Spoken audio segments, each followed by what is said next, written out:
कुछ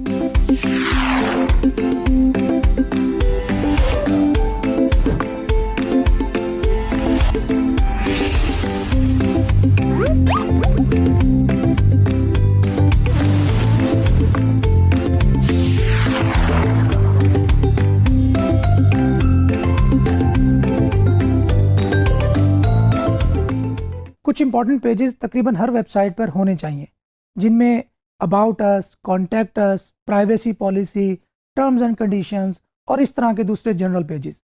इन पेजेस का फ़ायदा क्या होता है, हम इन्हें यूज़ क्यों करते हैं? सबसे पहले अगर हम बात करें अबाउट अस पेज की, अबाउट अस पेज में हमने अपने बारे में बताना होता है कि हमारी वेबसाइट किस चीज़ से रिलेटेड है और हमारा विजन क्या है, हम इस वेबसाइट के थ्रू अचीव क्या करना चाहते हैं। अगर हम अफिलिएट कर रहे हैं तो हम उसमें यही बताएंगे कि हम आपकी इन्फॉर्मेशन में इजाफा करना चाहते हैं, हम ये चाहते हैं कि आपको डिसीजन मेकिंग में आसानी हो और हम आपकी हर तरह से मदद कर सकें। अपने बारे में बताएंगे कि हमारी ऑर्गेनाइजेशन ये है, ये चीज़ें परफॉर्म करती है, उसका मिशन स्टेटमेंट आप बता सकते हैं। तो इस तरह आप कॉन्टैक्ट अस बहुत ही ज़्यादा इंपॉर्टेंट पेज है। देखें, बहुत सारे लोग, जब आपकी वेबसाइट रैंक करेगी और सेल जनरेट करेगी तो आपसे बहुत सारे लोग कांटेक्ट करना चाहेंगे। वो डिफरेंट रीज़न की बेस पर हो सकता है। बहुत सारी ऐसी कंपनीज आपसे कांटेक्ट करना चाहेंगी जो आपको कहेंगे कि यार अमेज़ॉन का लिंक आप हटा दो, आप उसकी जगह पे हमारा लिंक यूज़ करो, तो हम आपको ज़्यादा परसेंटेज देने को तैयार हैं। इस तरह बहुत सारे लोग आपसे कांटेक्ट करेंगे कि हम आपको इतने डॉलर देते हैं, आप अपनी वेबसाइट पर हमारी कंपनी को कवर करो या उसके बारे में लिखो। सो बहुत सारी रीजंस हो सकती हैं जहाँ से आप एक्स्ट्रा मनी एफिलिएट कमीशन से अलावा बहुत रेवेन्यू कमा सकते हैं। तो कॉन्टैक्ट अस का पेज बिल्कुल क्लीन होना चाहिए, क्लियर होना चाहिए, उस पर प्रेफरेबली फॉर्म मौजूद हो और साथ अगर ईमेल आप लिखना चाहें तो ईमेल भी वहाँ पे दे सकते हैं। अच्छा, ईमेल में आपको छोटी सी टिप दूंगा, वो आप ज़रूर अप्लाई करें कि ईमेल्स आप टेक्स्ट की फॉर्म में लिखेंगे तो बहुत सारे बॉट्स, क्रॉलर्स जो कि स्पैमर्स के भी हो सकते हैं, वो वहाँ से आपका ईमेल उठाते हैं और उस पर बम्बारमेंट शुरू कर देते हैं स्पैम ईमेल्स की। तो कोशिश करें कि जो ऐड का साइन है उसके इर्द गिर्द कुछ और साइन लगा दें, कोई ब्रैकेट लगा दें, ताकि अगर कोई बॉट या कोई क्रॉलर आपकी वेबसाइट को क्रॉल करता है तो वो एग्जैक्ट वो ईमेल ना उठा सके और आपको स्पैम ईमेल से बचा जा सके। तो आप इमेज की फॉर्म में भी वो ईमेल लिख के वहाँ पे पेस्ट कर सकते हैं ताकि क्रॉलर्स उसका कंटेंट जो है वो रीड करके आपको स्पैम ईमेल्स ना भेजें। नेक्स्ट आता है प्राइवेसी पॉलिसी। देखिए, वेस्ट में खासकर प्राइवेसी को बहुत ज़्यादा इम्पोर्टेंस हासिल है। तो वो लोग चाहते हैं कि हमारी प्राइवेसी इंटैक्ट रहे, लोग हमें आइडेंटिफाई ना करें, और इसकी बहुत सारी रीजंस भी हैं डेफिनेटली। तो आपने प्राइवेसी पॉलिसी के क्लियर कट सा पेज बनाना होता है जिसके अंदर आप बताते हैं कि हम आपका कौन कौन सा डेटा एक्सेस करते हैं और उस डेटा को किस तरीके से यूज़ करते हैं। नॉर्मली लॉग फाइल्स हमारा जो सर्वर है वो मेंटेन कर रहा होता है, जिसके अंदर यूज़र की आईपी एड्रेस होता है, वो किस ब्राउज़र से हमारा वेबसाइट एक्सेस कर रहा है उसकी डिटेल्स होती हैं, किस जगह पर मौजूद है, किस डेट एंड टाइम को उसने हमारी वेबसाइट जो है एक्सेस की। इसी तरीके से बहुत सारी इंफॉर्मेशन हम कलेक्ट करते हैं अपने यूज़र्स की, और ये बैक एंड पे, सर्वर एंड पे हो रही होती हैं और हम उन्हें बाद में यूटिलाइज भी कर सकते हैं। सो प्राइवेसी पॉलिसी बताती है कि हम आपका ये डेटा कलेक्ट कर रहे हैं और हम उसको कहीं बेचेंगे नहीं, हम आपकी आइडेंटिटी, आपकी बिल्कुल समझ लें कि पिन पॉइंट आइडेंटिटी हम रिवील नहीं करेंगे या कलेक्ट नहीं करेंगे। हाँ, हम आपका ईमेल एड्रेस उठा सकते हैं, हम आपके डिवाइस की जो स्पेसिफिकेशन है वो उठा सकते हैं, हम आपके ब्राउज़र की इंफॉर्मेशन उठा सकते हैं, आप किस आईएसपी से कनेक्ट हैं हम वो आपकी इंफॉर्मेशन एक्सेस कर सकते हैं। तो ये इंफॉर्मेशन नॉर्मली हर वेबसाइट ओनर जो है वो तकरीबन एक्सेस करता ही है और ये नॉर्मल है। तो प्राइवेसी पॉलिसी में आपने बताना है कि ये डेटा हमारे पास सेव है, हम इसको किसी थर्ड पार्टी को नहीं बेचेंगे और आपको इसके बारे में फ़िक्रमंद होने की ज़रूरत नहीं है, ताकि कल को कोई आप पे कोई लीगल एक्शन ना ले सके और आपको किसी भी किस्म की परेशानी का सामना ना करना पड़े। और नॉर्मली बहुत सारे जो एफिलिएट नेटवर्क्स हैं या एड नेटवर्क्स हैं वो भी इंश्योर करते हैं कि जिस वेबसाइट को वो अकाउंट अप्रूव कर रहे हैं वहाँ पे ये वाले पेजेस ज़रूर हों ताकि उनकी जो पॉलिसी है वो क्लियर हो। अच्छा, इसके बाद बात आती है एफिलिएट डिस्क्लोजर की। एफिलिएट डिस्क्लोजर एक बहुत इंपॉर्टेंट स्टेटमेंट है, वो फ्यू लाइंस की हो सकती है। आपको याद हो तो हमने नीच रिसर्च में एक स्ट्रिंग गूगल पे सर्च की थी और उसके थ्रू हमने रिवर्स इंजीनियर किया था कुछ वेबसाइट्स को फॉर आवर नीच रिसर्च। तो वो स्टेटमेंट हम क्यों देते हैं? वो एक्चुअली एफिलिएट नेटवर्क्स की रिक्वायरमेंट होती है। अमेज़ॉन की अगर हम बात करें तो अमेज़ॉन कहता है कि आप अपनी वेबसाइट पे ये ज़रूर मेंशन करो कि आप एफिलिएट का प्रोग्राम यूज़ कर रहे हो अमेज़ॉन का, और आप उसके थ्रू अर्न कर रहे हो, और आप डायरेक्ट जो प्रोडक्ट्स है वो नहीं बेचते, बल्कि आप हमारे थ्रू प्रोडक्ट्स बेचते हो और उसका रेवेन्यू आप अर्न करते हो। तो जो डिस्क्लोजर है, ये भी मैं आपको अभी प्रैक्टिकली ये सारे पेजेस जनरेट करना सिखाऊंगा और इसको कैसे यूज़ करना है वो भी सिखाऊंगा। अच्छा, इसके साथ साथ टर्म्स एंड कंडीशंस का भी पेज हो सकता है। अच्छा, अब यहाँ पे बात आती है कि यार ये पेजेस जनरेट कैसे करने हैं। तो जो प्रेफर्ड वे है वो तो यही है कि आप खुद इन पेजेस का कंटेंट लिखें या किसी लॉयर से लिखवाएं, ताकि आपको किसी भी किस्म की परेशानी का सामना ना करना पड़े। लेकिन बीइंग इन पाकिस्तान हम बहुत सारे शॉर्टकट्स भी यूज़ कर सकते हैं, जिसके अंदर बहुत सारे ये पेजेस के जनरेटर्स, जिस तरह प्राइवेसी पॉलिसी जनरेटर या अबाउट अस जनरेटर, इस तरह की वेबसाइट्स मौजूद हैं जो हमें ये डेटा, हम उनको अपना डेटा देते हैं, अपनी वेबसाइट का यूआरएल देते हैं, अपने ईमेल देते हैं, जो भी वो इन्फॉर्मेशन हमसे आस्क करता है, तो वो हमें पूरी प्राइवेसी पॉलिसी जनरेट करके दे देता है और हम उसको अपनी वेबसाइट पे यूज़ कर सकते हैं। एक और इम्पॉर्टेंट बात याद रखने वाली है कि आप इन पेजेस के लिंक्स अपनी वेबसाइट पे यहाँ भी यूज़ करें। प्रेफरेंस तो यही है कि अपने बिल्कुल फुटर में यूज़ करें, हेडर में या कहीं साइड बार में, कहीं इंपॉर्टेंट लोकेशन पे यूज़ करने की ज़रूरत नहीं है।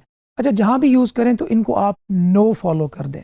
नो फॉलो का टैग भी अभी आपको मैं लगाना सिखाऊंगा कि किस तरीके से आपने इन लिंक्स को नो फॉलो करना है, ताकि जो आपकी वेबसाइट के इंपॉर्टेंट पेजेस का जो लिंक जूस है, जो अथॉरिटी है, वो इन पेजेस को, जो कि एसईओ के पॉइंट ऑफ व्यू से अनइम्पॉर्टेंट पेजेस हैं, उनको पास ना हो। तो अभी हम चलते हैं, प्रैक्टिकली देखते हैं कि इन पेजेस को जनरेट कैसे करना है और अपनी वेबसाइट पे कैसे यूज़ करना है।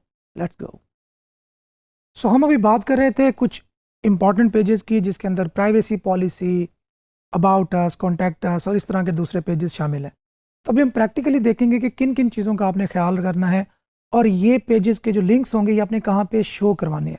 सबसे पहले आप अपनी वेबसाइट में एडमिन पैनल में चले जाएं और यहाँ से आप एक न्यू पेज क्रिएट कर लें। ऐड न्यू पे क्लिक करेंगे।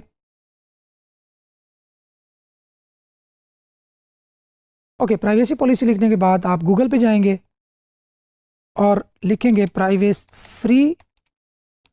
Privacy policy generator.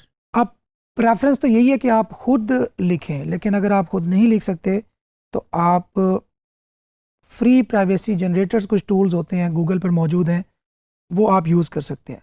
सो ये सेकंड जो वेबसाइट है प्राइवेसी पॉलिसी जनरेटर .info, ये आपको 100% फ्री प्राइवेसी पॉलिसी प्रोवाइड करती है। तो यहाँ पे आप कंपनी का नाम लिखेंगे, यहाँ पे वेबसाइट का नाम लिखेंगे और यहाँ पे अपनी वेबसाइट का आप यूआरएल दे देंगे।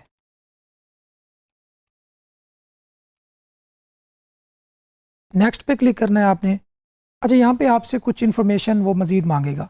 Do you use cookies on your website? Definitely. हम अगर कोई थर्ड पार्टी, कोई हम ऐप यूज़ कर रहे हैं, कोई कोड यूज़ कर रहे हैं, जैसे कि गूगल एनालिटिक्स या माइक्रोसॉफ्ट क्लैरिटी यूज़ किया, अगर हम अमेज़ॉन के एफिलिएट लिंक यूज़ करेंगे, इसी तरह अगर हम गूगल एडसेंस यूज़ करते हैं, और या कुछ और प्रोग्राम जो कुकीज़ हमारे कंप्यूटर पे, मतलब ब्राउज़र पे बनाते हैं, तो इस मैटर में हम इसको यस ही करेंगे कि हाँ, कुकीज़ और बनेंगी।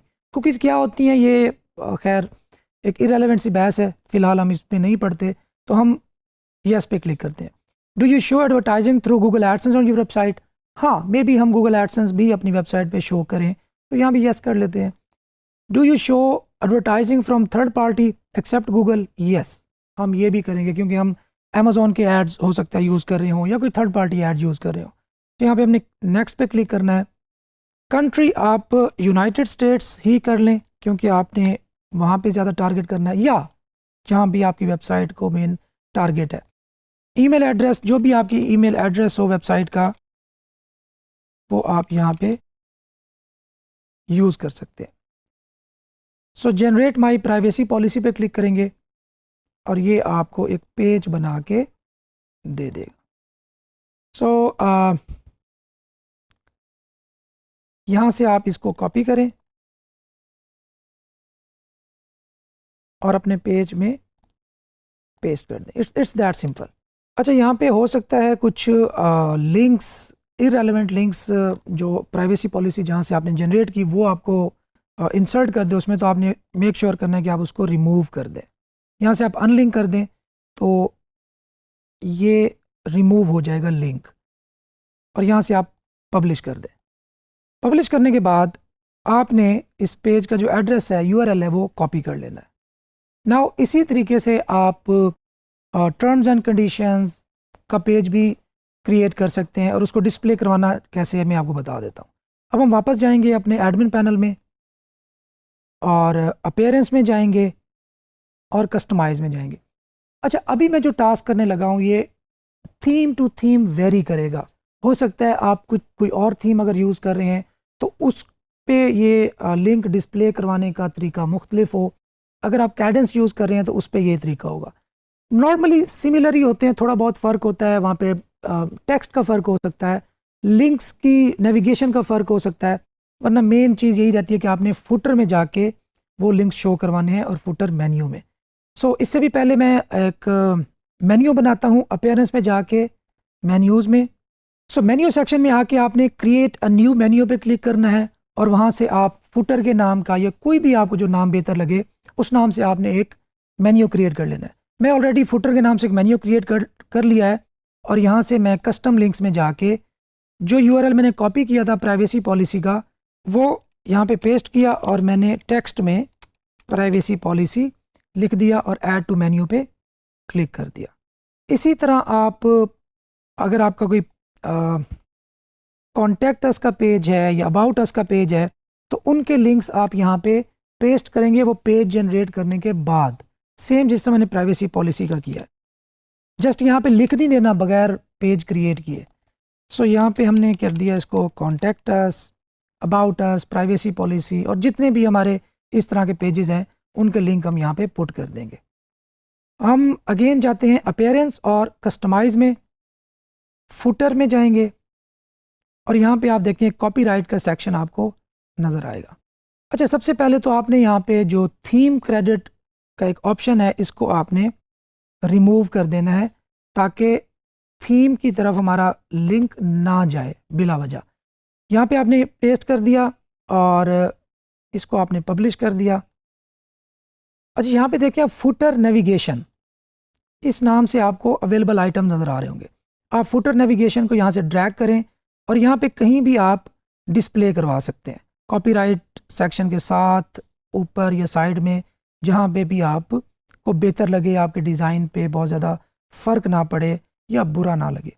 आपने यहाँ पे पेस्ट कर दिया, ऑल डन, पब्लिश करते हैं और अपने होम पेज को हम रिफ़्रेश करते हैं। आप देख सकते हैं कि यहाँ पे जो थीम का क्रेडिट था वो रिमूव हो चुका है और ये कॉन्टैक्ट अस, प्राइवेसी पॉलिसी के जो लिंक्स हैं वो यहाँ पे डिस्प्ले हो चुके हैं। अच्छा, यहाँ पे अब एफिलिएट डिस्क्लोजर का जो टेक्स्ट है वो भी पेस्ट करेंगे। अच्छा, वो एफिलिएट का जो नेटवर्क है उसके लिहाज से वेरी कर सकता है। हम नॉर्मली अमेज़ॉन को लेके चल रहे हैं।